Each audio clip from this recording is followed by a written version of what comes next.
দেখেন খুবই সুন্দর একটা জায়গা।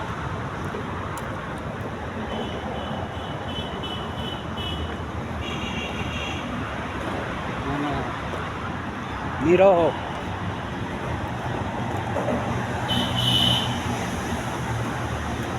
জায়গাটা বিশাল ভালো লাগছে।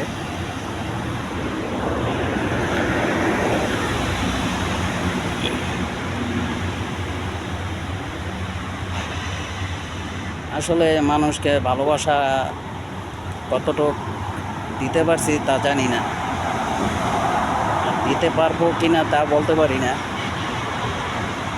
আসলে জায়গাটা অনেক সুন্দর, সেই জন্য দাঁড়ায় বৈশা কিছু লাইভ মানে লাইভ করতেছি। খুব সুন্দর লাগতো। দেখেন পর্দা গাড়ি যাইতেছে।